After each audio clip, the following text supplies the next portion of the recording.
चंबल के जंगल वाले इलाके में डाकू लोग वहाँ ज्यादा घूमते रहते हैं।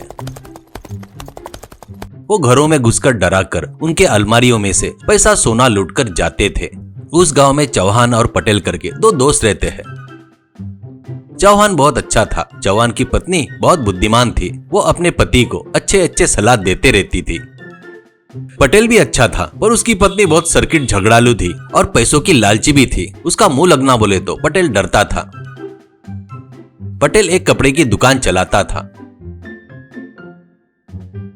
चौहान अपने घर के आगे ही चूल्हे पर मटन चावल बनाकर बेचता था, इसलिए गांव में उसको सब लोग चूल्हे वाला मटन चावल वाला करके बुलाते रहते थे।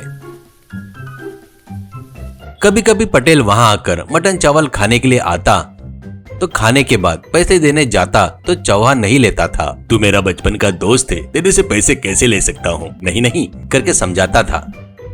चौहान और उसके पत्नी को दक्षिण भारत के पुण्य क्षेत्रों के मंदिर में दर्शन करके आने की इच्छा थी। एक दिन पटेल चौहान के पास आकर मटन चावल खाते वक्त, चौहान दोस्त, मैं और मेरी पत्नी मिलकर दक्षिण भारत के मंदिरों में यात्रा पर जाने का सोच रहे हैं। ये तुझे पता है ना, घर में पैसा रखकर जाना बोले तो डाकुओं का डर है। घर में 5 लाख रुपए है, वो मैं आते तक अपने घर में रखेगा क्या, ऐसा कहता है। पटेल, मेरे पास तेरा धन रख सकता हूँ रे, पर वो डाकू मेरे घर में घुसे तो तब मेरे पैसों के साथ में तेरा पैसा भी जाएगा ना, इसलिए गांव के बाहर के बड़ के पेड़ के नीचे पैसा गाड़ कर रखा। तू भी वैसा कर, वापिस आने के बाद ले सकता है। चौहान, अरे वाह, बढ़िया आइडिया है, पर दिन में वो काम किया तो कोई देख सकता है, इसलिए आधी रात को वो काम करूंगा। मुझे अंधेरे में अकेले जाना बोले तो डर लगता है। तू भी मेरे साथ में आएगा क्या, कहता है। पटेल ठीक है कहता है। ऐसे रात में चौहान पटेल को लेकर एक पेड़ के नीचे खोदकर वहां 5 लाख रुपए गाड़ देता है। अगले दिन सुबह ही चौहान अपने पत्नी के साथ यात्रा के लिए निकल जाता है। पटेल की पत्नी सुबह उठते ही, क्या रात में कहाँ जाकर आए तुम? कहाँ गए थे, ईमानदारी से बताओ। मेरे से कुछ छुपाए तो मेरे बारे में पता है ना, ऐसा कहती है। पटेल उससे डरकर जो हुआ सब बताता है। अरे वाह, कितना बढ़िया खबर सुनाए, तुरंत जाकर वो पैसे लेकर आओ, ऐसा कहती है। तो पटेल, अरे वो उसका पैसा है रे, वो अपन कैसे लेंगे, कल उसको पता चलेगा तो अच्छा नहीं होगा, ऐसा कहता है। पत्नी, क्या पता चलेगा, उसने जो किया उसका कोई साक्षी है क्या? तुमसे पूछे तो मुझे नहीं पता करके बोलो, करके धमकाती है। उसको क्या करना समझ में नहीं आने से पत्नी ने बताया वैसा ही जाकर खोदकर पैसा लाकर उसको देता है।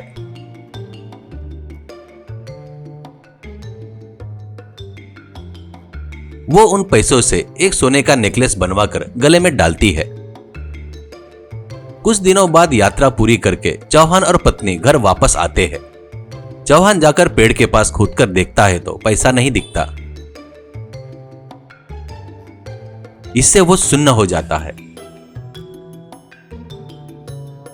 वो घर पर आकर पत्नी से सब कुछ बताता है। वो बहुत बुद्धिमान थी। जहाँ पर छुपाए थे वो जगह सिर्फ तुम दोनों को ही पता है, इसलिए वो पक्का पटेल ही काम किया है। पर पटेल वैसा आदमी नहीं है, पर उसकी पत्नी लालची है, वो उससे काम करवाई होंगी। अभी तुम जाकर उसको पैसे मांगोगे, मुझे पता नहीं कहेगा। असल में तुमने पेड़ के नीचे छुपाए करके गवाह नहीं है, इसलिए मैं बताती हूँ वैसा करो, करके उसको क्या करना है बताती है।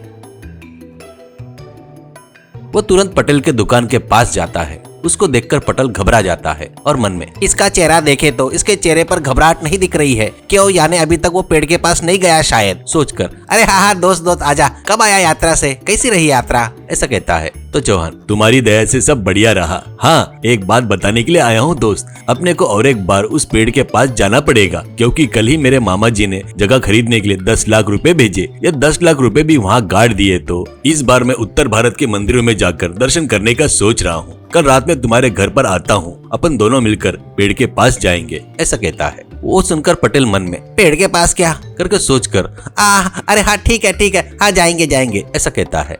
वो भागते हुए घर जाकर अपनी पत्नी से, अरे डूब गया रे मैं, कहकर जो हुआ बताता है। कल रात को मैं कौन सा मुंह लेकर उसके साथ उस पेड़ के पास जाऊं, मेरी चोरी सामने आ जाएगी, ऐसा कहता है। पत्नी, इससे डर क्यों रहे हो? तुम तुरंत अपने घर में से 5 लाख रुपए ले जाकर उस पेड़ के नीचे गाड़ दो। वो 5 लाख रुपए देख के हिम्मत से वो 10 लाख रुपए भी गाड़ देगा। वो जैसे ही यात्रा पर जाएगा, समझो अपन खोद कर पूरा पैसा ला सकते हैं, ऐसा कहती है। पटेल ठीक है बोलकर घर में के 5 लाख रुपए ले जाकर पेड़ के नीचे गाड़ कर घर में वापिस आता है।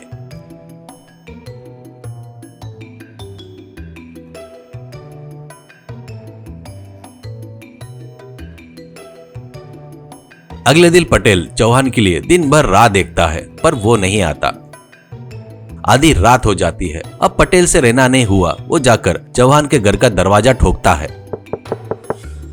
अच्छे गहरी नींद में सोया हुआ चौहान आंखें मसलते हुए दरवाजा खोलकर, क्या दोस्त आधी रात को आया, जमाई लेते हुए कहता है।